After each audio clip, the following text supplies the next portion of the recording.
I found out my grandmother's condo had been sold before I even finished my morning coffee. Not just sold, erased. The signature wasn't mine. It wasn't even hers.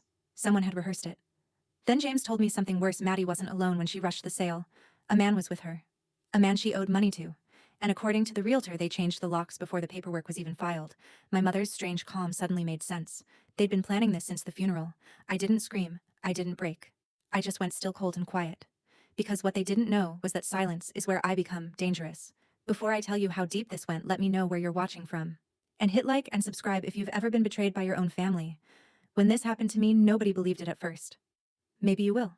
Maybe you'll see a version of yourself in what I'm about to reveal. I didn't grow up in a loud or chaotic house. Ours was quiet, too quiet. The kind of quiet where you feel every disappointment before anyone speaks it. Maddie didn't need to say she was the favorite. The house said it for her.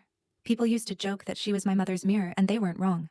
Same blonde hair, same bright dresses, same effortless charm.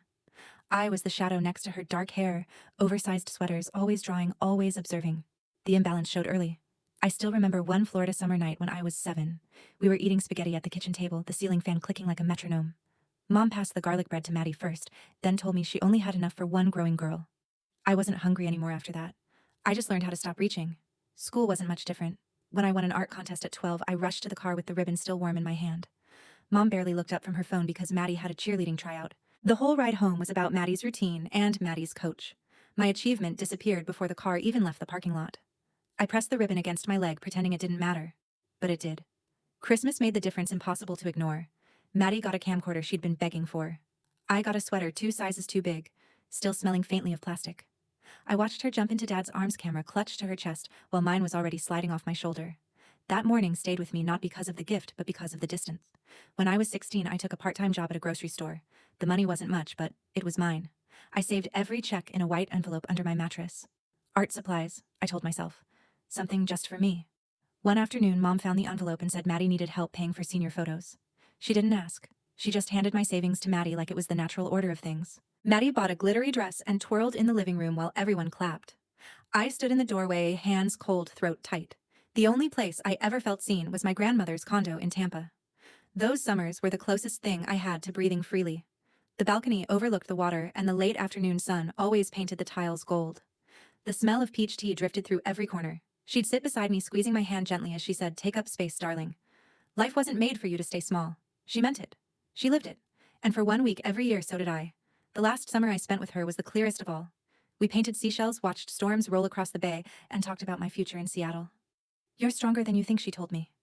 I believed her in that moment. I didn't know it would be the last time I heard her voice that soft. Her funeral 3 months later felt like a performance, at least for Maddie. She greeted relatives with polished smiles, perfectly ironed, dress-off tears that matched her mascara. Mom kept praising her for being so composed. I stayed quiet in the second row, staring at the photo of Grandma, trying to keep myself from shaking. After the service, I heard something I wasn't meant to hear. Maddie's voice, sharp and bitter, hissing through a cracked door. It should have been mine from the start. And my mother's whisper right back, "Not here. Lower your voice." I didn't understand the meaning then, but I would, soon. When the will was finally read, the room didn't breathe. Not Maddie, not my mother, only me. Grandma had left the Tampa condo entirely to me, signed, dated, and sealed in her familiar looping script. A short note was attached. "For Avery, who sees the world honestly." My mother's jaw tightened. Maddie's smile faltered for half a second, then snapped back into place, polished and bright. She hugged me stiffly and whispered Grandma was sentimental. Don't take it too seriously. It was the kind of comment she'd made my entire life, soft voice, sharp edge. But I felt something in that moment. A shift. Like the ground under our family wasn't as stable as everyone pretended it was. After the funeral, I flew back to Seattle and slid into a life built on quiet routines. Gray mornings. The hum of my computer at the design agency. Late nights walking past cafes glowing with warm light. My apartment was tiny, but it was mine. A single window, a secondhand sofa, and a desk covered in color palettes. I tried to settle into the rhythm of deadlines and drizzle. But grief has a way of creeping into the smallest corners.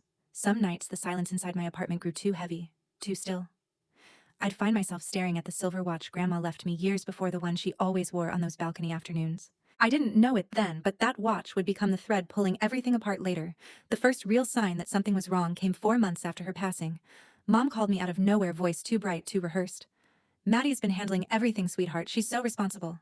You should be proud." Proud wasn't the word I felt. The way she said handling made my stomach twist. But I pushed the feeling down.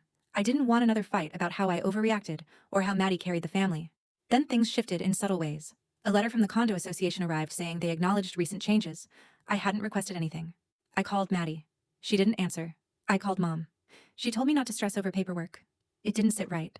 2 weeks later, when I logged into my email, James had sent over an updated copy of the will and deed just for my records, he said. I scrolled slowly, noticing the crispness of Grandma's signature, the softness in the loops, the natural tilt, the familiar flow.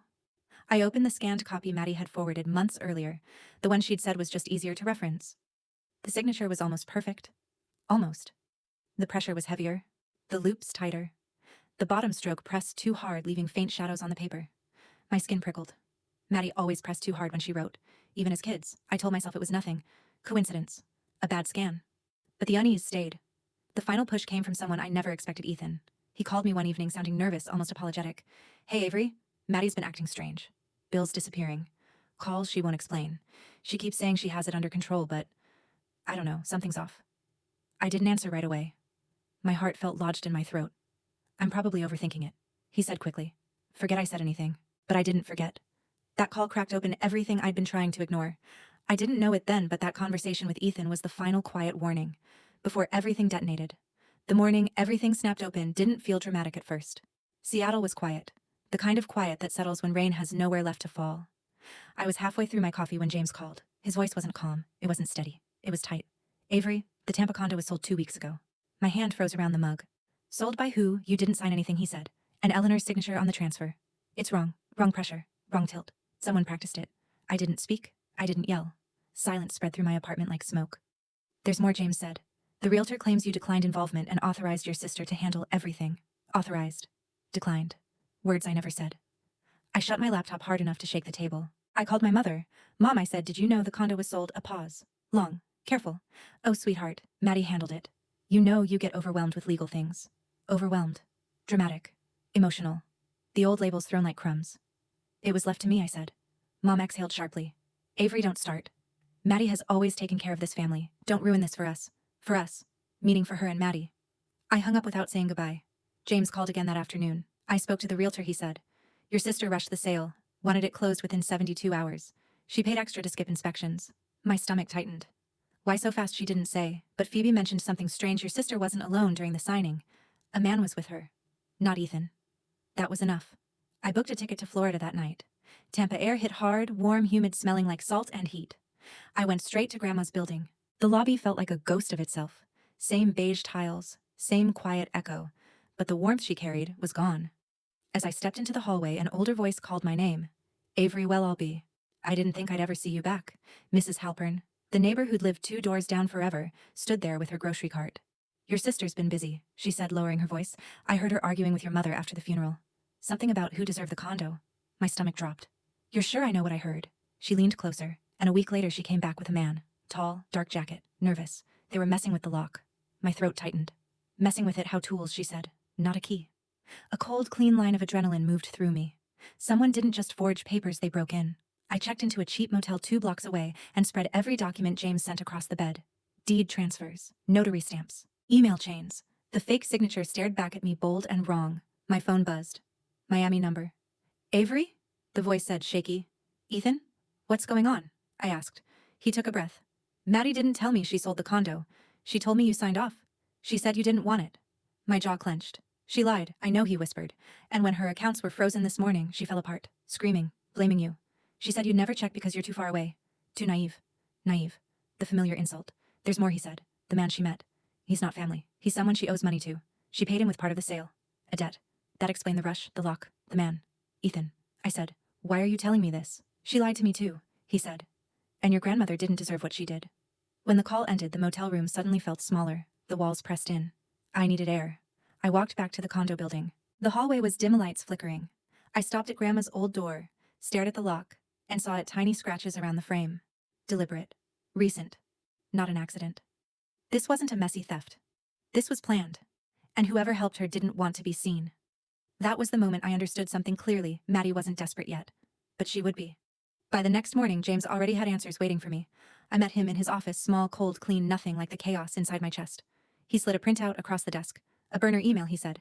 Created the day after Eleanor passed. Your sister used it to contact a notary who doesn't exist. I scanned the page. Simple instructions. A fake name. A deadline written in short, clipped sentences like someone rushing their own crime. She planned this immediately, James added. before the funeral arrangements were even finished. My jaw tightened. What about the man she brought with her? We'll get a name, he promised. But I already had a feeling. A bad one. That afternoon, banks confirmed suspicious transfers. Maddie had withdrawn large amounts in cash. Traced just enough to show urgency, but not enough to show purpose.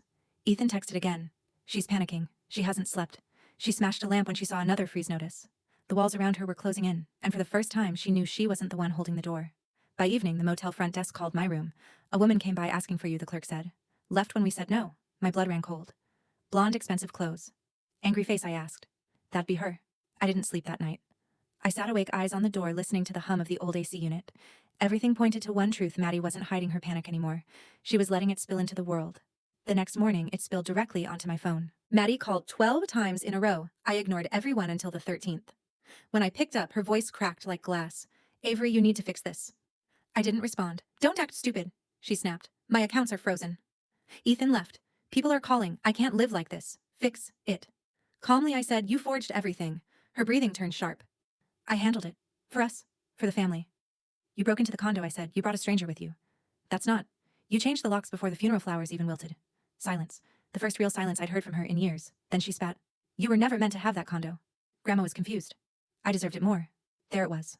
The truth under every mask she'd ever worn. Who was the man, I asked. She didn't answer. But Ethan did. He called 30 minutes later, voice steady but tired.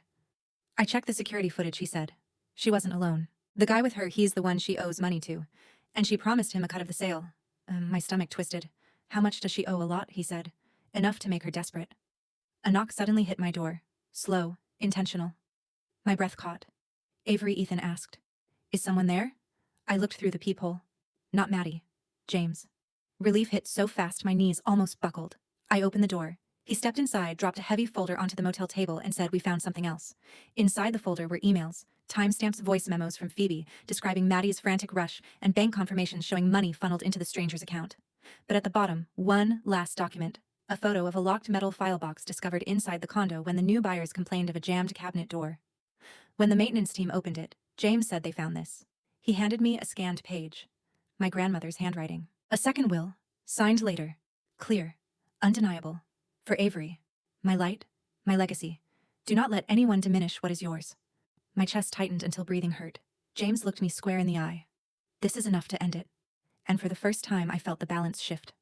All the silence, all the shrinking, all the years spent being the overlooked one. None of it mattered now. I had everything I needed. Maddie wasn't just losing control. She had already lost it. The storm didn't come from the sky, it came from Maddie.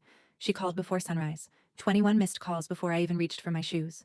On the 22nd, I answered. Her voice hit like a slap. Avery, what the hell did you do? I didn't raise mine. What did you do, Maddie? You froze my accounts. She snapped. Ethan left. Brands are dropping me. My lawyer won't call me back. Fix this. Now. Fix. As if I was responsible for the disaster she built. You forged her signature, I said quietly. She barked out a laugh, thin, sharp. You're delusional. Grandma didn't mean to leave you that condo. She was confused. I handled it the way I always do, cleanly. Efficiently. You broke into her apartment with a man you owed money to, I replied. You changed the locks before the burial. The line went dead silent. Breathing, barely controlled. You don't know anything, she whispered. I know everything, I said. Security footage, bank transfers, burner emails, and the second will you tried to hide. That cracked her. Who told you? She hissed. You did, I said. Every time you assumed I wouldn't fight back. A loud rustling came from her end, and suddenly Ethan's voice slid into the call. Avery, it's me, Maddie shrieked. Get off the phone, but he didn't. She lied to me, he said, voice low. About the sale, the debt, about you. She said you'd never check, that you're too naive to catch her. The old insult didn't land this time. Maddie, I said evenly, who was the man at the condo? Her breathing faltered. None of your business. It becomes my business when he helps you commit fraud. Ethan cut in, voice tight. She promised him 20%. He threatened her when she hesitated. My fingers tightened around the phone. So, that's why she rushed the sale. She was terrified, Ethan said. But she hid it behind arrogance. A noise burst through the line, Maddie yelling something, slamming the call, glitching. Then silence, followed by a single sentence from her forced through clenched teeth. You were never meant to have anything. That was the last thing she said before hanging up. My phone rang again seconds later. James. I'm outside, he said. Open the door. I did. He walked in carrying a thick folder, shoulders tense with purpose. It's time, he said. He spread the documents across the motel table. Fraud evidence, email chains, transfer logs, statements from the buyers, a written report from the locksmith who discovered the tampered doorframe. And finally, the second will, Grandma's unmistakable handwriting looping across the page. For Avery, James read softly. This seals everything. I looked at the will, then at my trembling hands. Everything Maddie built on lies was collapsing. Not because I attacked her, but because the truth had finally caught up. James held out a pen. "When you're ready, I'll file the full claim." I didn't hesitate. "File it." The word felt heavy final, like a door closing after years of being held open for everyone but me. James nodded once. Then this is the moment everything changes. He was right. For the first time in my life, Maddie wasn't the one in control. I was. The fallout didn't explode in one moment. It unfolded in waves, quiet, precise, undeniable. By the time James submitted the full fraud claim, Maddie's world had already begun to sink. Her accounts stayed frozen. Her brand partners backed away. Her realtor connections cut contact. And Ethan moved out the next morning. He sent me a single text before leaving the house they once shared. "She built everything on lies. If you need me to testify, I'm here." For a long moment, I just stared at the message. Not because I needed his help, but because someone in that family circle finally said out loud what I'd known all my life. They saw me. And they saw her. 2 days later, Maddie's lawyer called James. Not to threaten, not to negotiate, but to ask, almost pleading, what she could do to make this stop. Her confidence had drained out completely, replaced with a fear she could no longer hide. "She'll settle," James said. "What do you want?" My answer came easily. A notarized written confession. Repayment to the buyers from her own pocket. A letter to our parents telling the truth. And a legal agreement preventing her from ever contesting an inheritance again. 3 days later, James emailed me the documents. Maddie's signature looked nothing like the polished loops she practiced growing up. It shook. It wavered. It exposed her. Reading it didn't feel victorious. It felt necessary. But the final step wasn't about her at all. I sold the condo. The transfer processed at noon on a quiet Tuesday. For a moment, I just stood in my apartment staring at the number in my account money that wasn't a gift but a correction. A restoration. I used it to open my own studio in Seattle. Monroe Creative. Seeing my name on that door felt like stepping into the space my grandmother always believed I deserved. A week later, a package arrived. No message. Just my grandmother's silver watch wrapped in tissue. I clasped it around my wrist and whispered, "I'm taking up space now." And for the first time, the silence around me didn't feel like something closing in. It felt like something opening. If you've ever felt like the outsider in your own family, hit subscribe. You're not alone in that feeling, even if it's something you've carried quietly for years. Stories like this don't happen in a single moment. They build slowly in the shadows until the truth finally breaks through. And when it does, it changes everything. So if you've been there, if you've fought a fight no one else understood, stay with me. Share your story. Subscribe. This chapter might be over, but what comes next is far from finished.